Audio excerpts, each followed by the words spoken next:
Hello everyone and welcome to my review of the 2003 live action version of Peter Pan. Yes, directed by PJ Hogan. So, briefly going to skim over the plot, not much to say, as I've already mentioned in the previous review, but the plot is that young girl named Wendy is being Wendy Darling is being forced by her parents to grow up. She's of the age where she is going into adolescence and, finding herself, essentially. And, she spends a lot of time with her brothers, playing around, and a lot is expected of her from her parents and her aunt. In this version, her aunt basically dictates to her parents what really should happen with Wendy. Like, she should be attending more parties, being a bit more of, a woman, essentially. A woman? more. But Wendy does not want to grow up, and through the beginning stages of the film we see a lot of dysfunction with the family. Her childish matters are getting the family into all sorts of trouble, and she is basically becoming a burden to the family, having all these fantasies about Peter Pan and everything. And lo and behold, Peter Pan arrives through her window to retrieve his shadow, and he whisks her and her brothers off to Neverland on an adventure where they will fight pirates, encounter Indians, and, Wendy will discover what it really means to grow up. And that is this version of Peter Pan. So, that is pretty much it. So, 2003's version of Peter Pan, how is it? I have been wanting to review this film for a long time because I absolutely love it. It is a fantastic film. It really is. It is a superb telling of the story. I mean, I love the Disney version, but this version just raises it as well. I mean, it's at least on par with the Disney version. I mean, it's that good. There's no songs at all whatsoever. It's literally just a straight thing. It's just a film. There's no musical elements to it apart from the soundtrack. But for me, it just tells the story so perfectly. I mean, essentially they kind of changed the main character. The main character is Wendy, and they do focus on Wendy primarily, and that's a great thing, and I love that. I think this film has an excellent cast. The cast are just really good.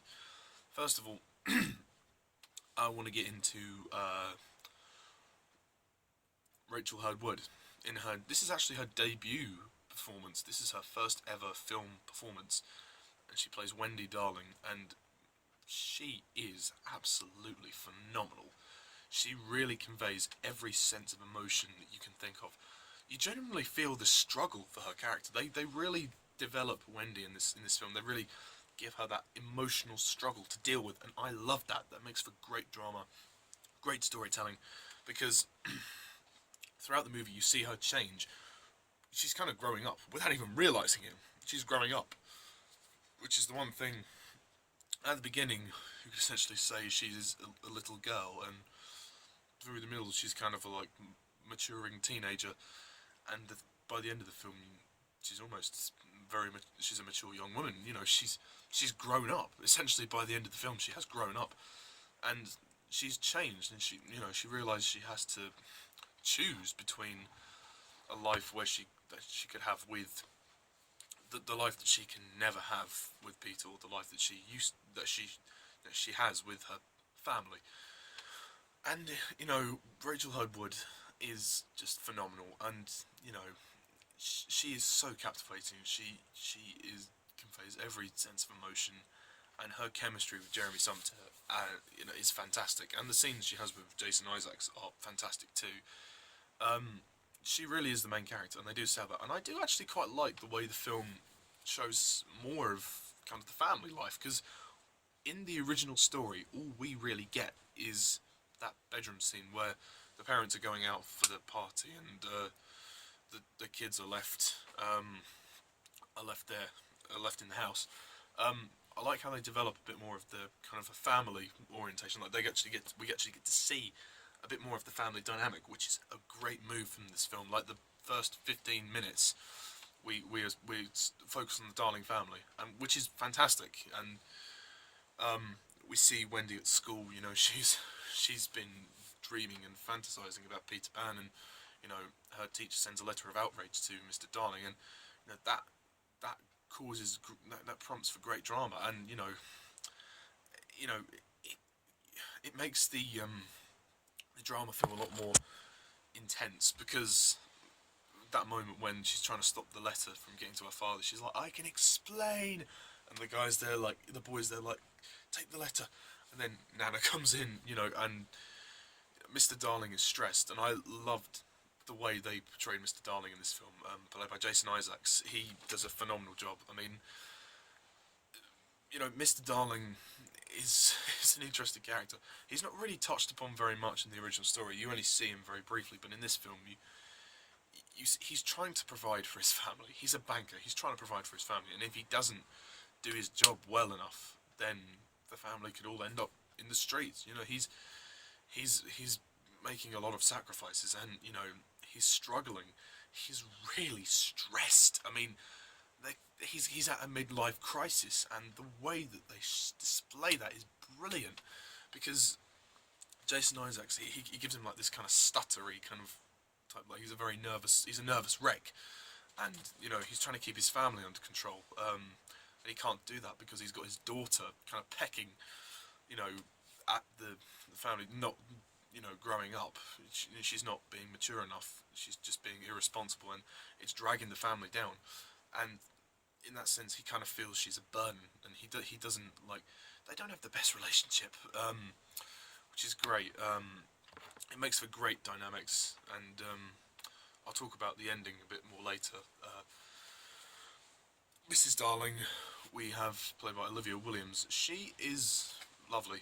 I mean, she doesn't really do much, but there's a lovely scene between her and the kids at the beginning before the party, and you know, she says, "Oh, your father's brave. You know, he's made a lot of sacrifices for this family." And Wendy doesn't really believe that at first, but yeah, she's the warmest character in the film, in the piece, and you know, Olivia Williams plays her with this lovely sort of quality. You know, on the one hand, she kind of, you know, she's not the first to kind of go out at the kid. You know, she understands why Mr. Darling is doing what he's doing, and she totally loves him for it. And she knows what she's doing. She wants the children to understand his struggle, and you know, she has an emotional struggle when they all go off to Neverland, which is great. You know, and she's waiting for them to come back.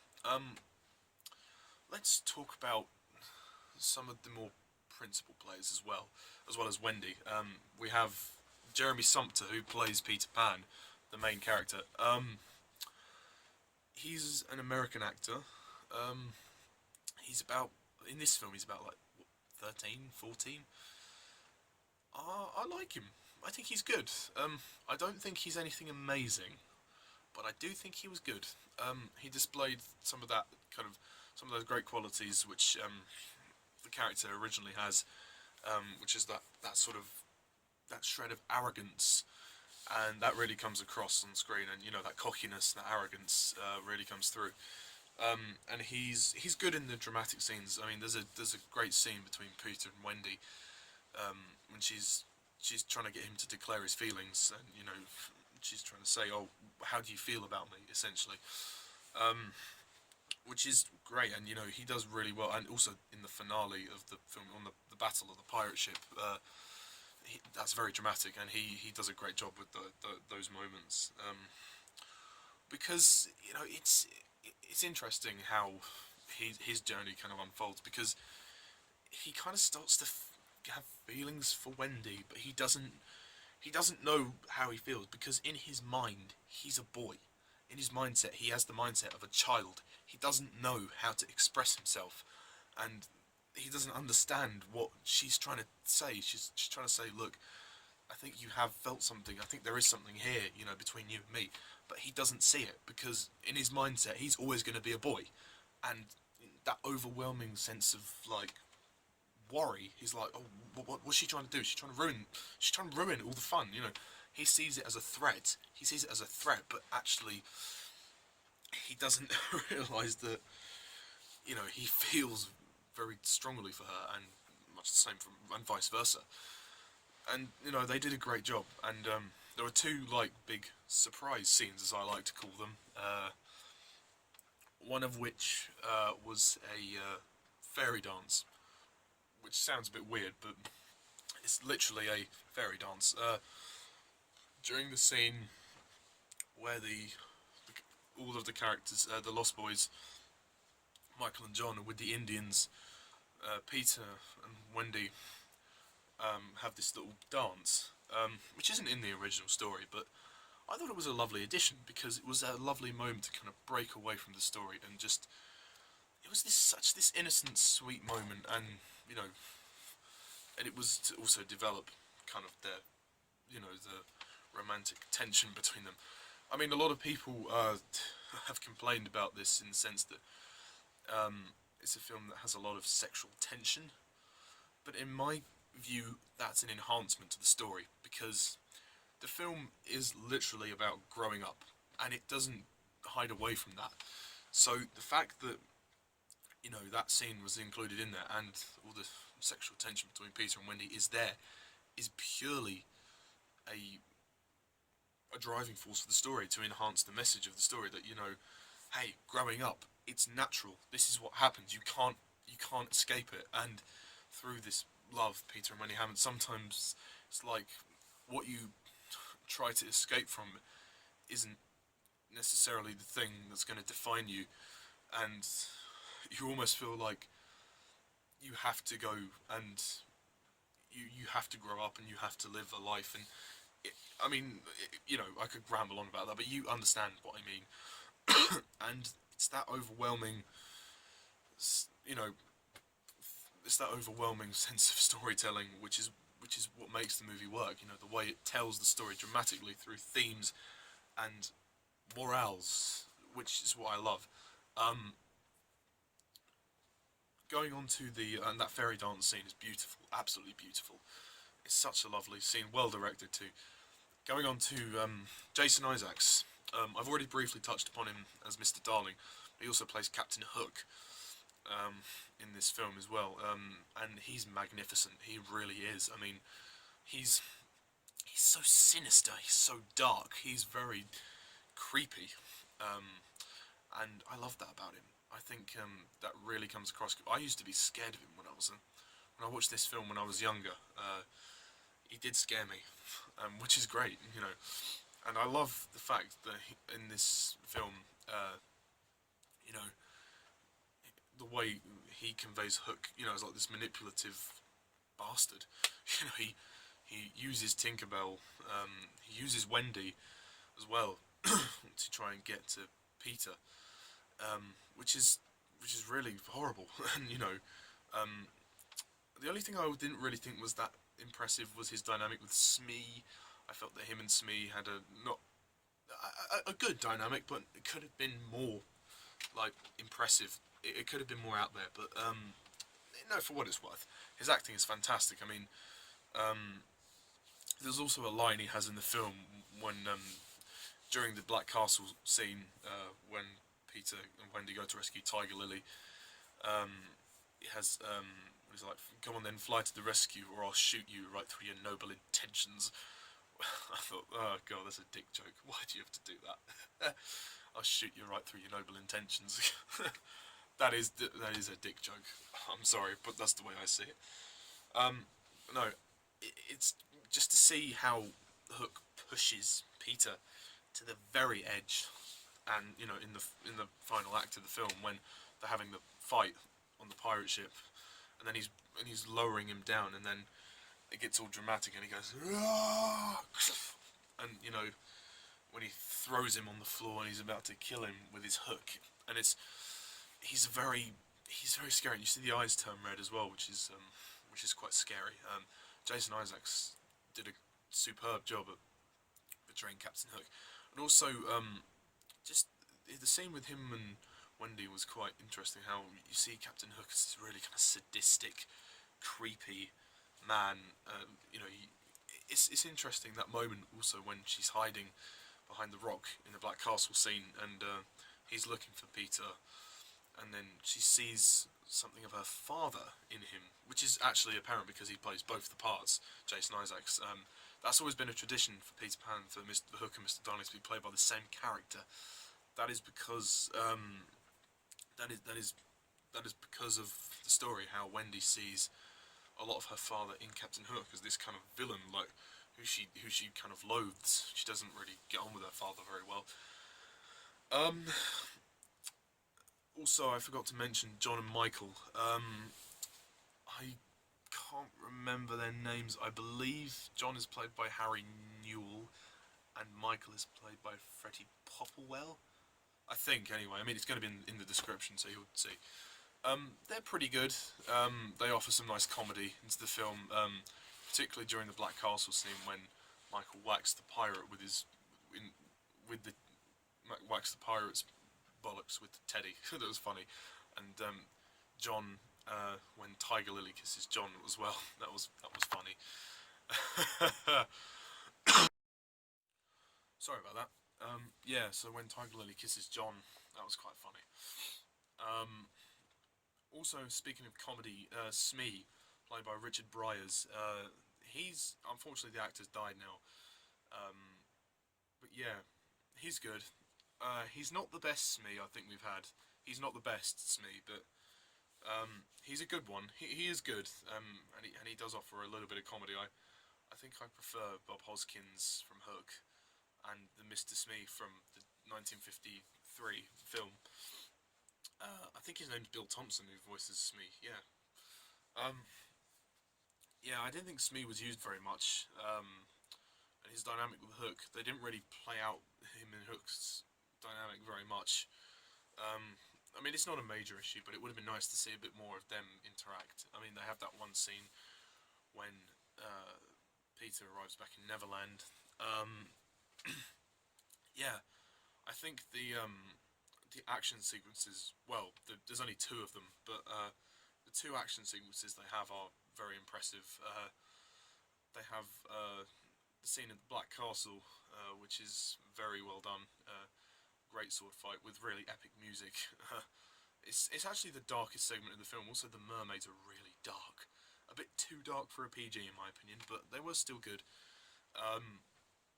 The choreography is really good for the sword fights, and particularly with the final battle as well on the pirate ship.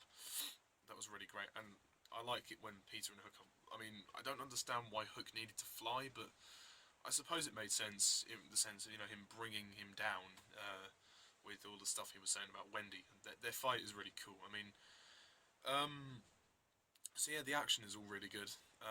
I will say this though, the film does look a bit dated. I mean, in terms of the visual effects, cinematography wise, it's good, but there are moments where you can tell there was a green screen used, and it's a bit obvious. I mean, I know the film is over 10 years old now, so, it's bound to crop up, but yeah, it is noticeable a little bit, but it doesn't detract from the film, but you do notice it, and you go, oh, right, yeah. Also, the crocodile. Didn't really see much of the crocodile. I mean, I know he's not in the story much, but yeah, the crocodile was just this CGI thing, and yeah, I suppose it was alright, but it wasn't as funny as it was in the Disney one. I did prefer the one in the Disney one, because he was funny. Yeah, also the soundtrack, oh my goodness me, the soundtrack is just divine. The soundtrack by James Newton Howard is phenomenal. I mean, it is epic and it's magical. It conveys every single emotion you could want, and it's beautiful to listen to. It really is. I mean, it's dramatic, it's intense, it's action-packed, it's emotional. It's awesome. It really is, and I really do love it. I think James Newton Howard is arguably one of the best film composers out there at the moment. I mean, his music is fantastic in most of the films he's composed for.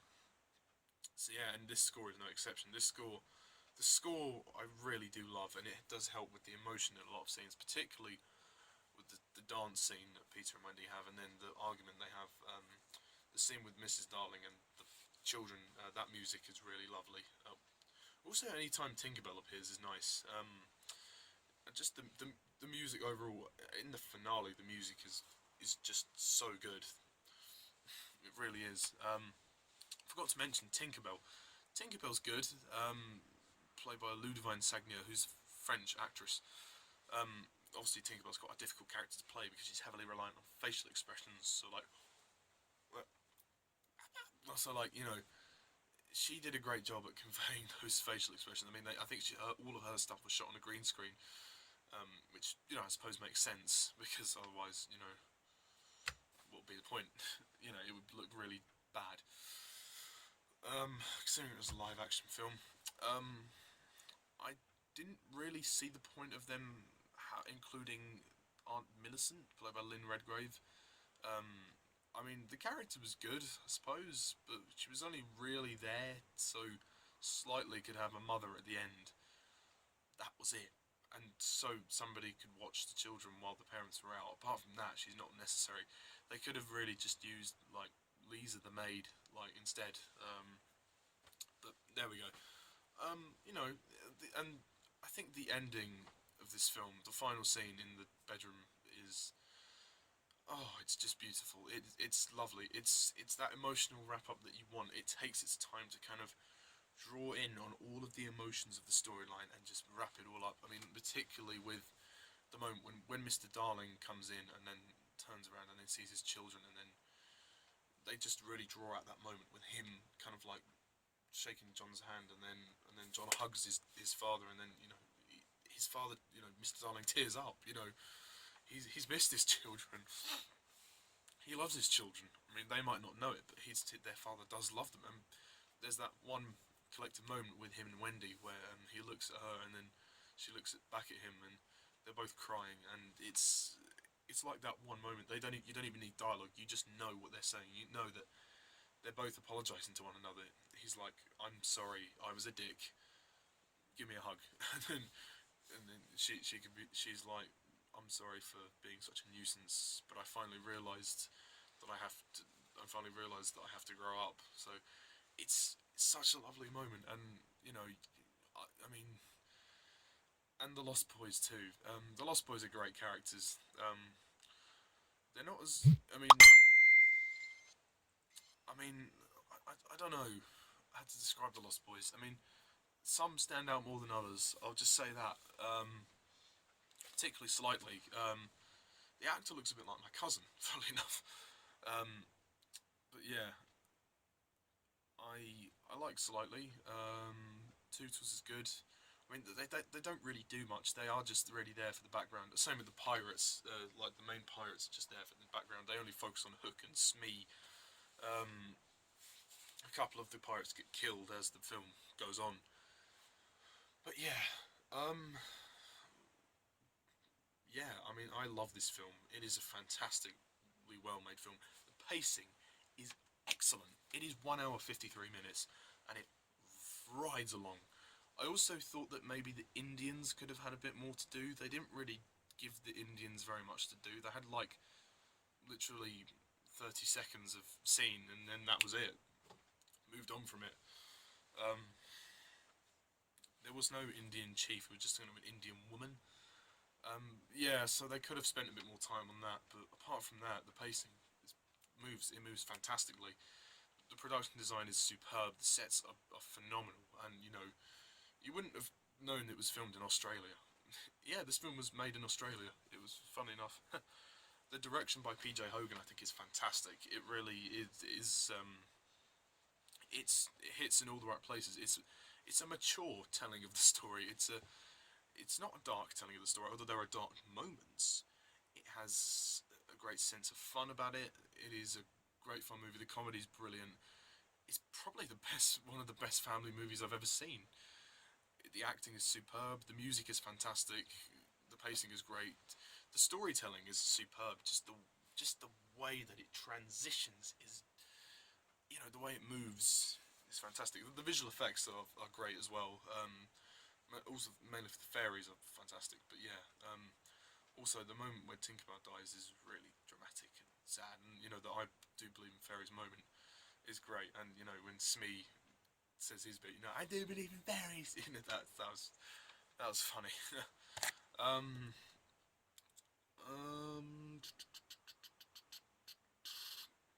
Yeah, I don't really have much else to say about it. There was actually an alternate ending to this film, which I'm glad they cut. You'll know what I mean if you've seen this, but yeah, I would recommend this film to anyone. It is a fantastic film. It's just superb, and I have a few minor problems with it, but oh, sod it, I don't care. I'm giving this film a 10 out of 10.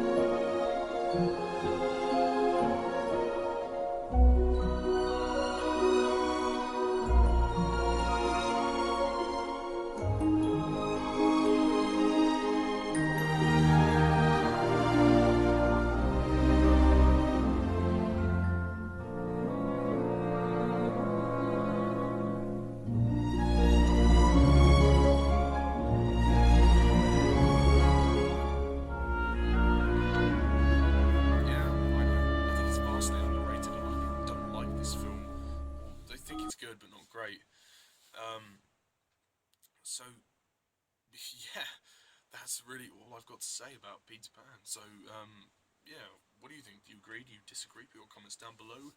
Let me know. I've loved this film for a long time, and I've wanted to review this for a while, you know, because I've seen it so many times over my life. And yeah, I'm gonna be reviewing Pan as well, the new 2015 film, which is why I've done these two reviews. Unfortunately, I won't have a chance to review Hook beforehand, but yeah, I mean, I'm not really a fan of Hook anyway. I might do it afterwards if I feel like it, but yeah, I've got other reviews to get on with. So, that's all I have to say about Peter Pan, the 2003 film. Go and see it, it's wonderful. Also, forgot to mention, that moment at the end when Peter's about to leave and they have that moment where they just look at one another. Oh, it's so sweet, you know. Also, while I'm on that subject, there's another one of the other surprise scenes which I've got to talk about is the kiss. There's a moment towards the end on the pirate ship where Wendy kisses Peter. This is actually a rather sweet moment. It's it's very dramatic and it's done very sweetly. I mean, she bends over to him and she says, "This belongs to you and always will." Oh, it's very lovely. And then she gives him a great big kiss, you know, which, you know, it's lovely. And you know, you go, oh, and with the music, it just makes it so nice. Oh, there's clips of it on YouTube if you want to watch it. Or just watch the movie. Just watch the movie because that's honestly a much better way of doing it. Yeah, but the kiss is lovely and it's sweet. It's not like raunchy or anything. Don't worry. No, they wouldn't do that. But yeah, so that's that. That's Peter Pan 2003. So, thank you all for watching. As always, I'm Mr. Thomas 11. See ya.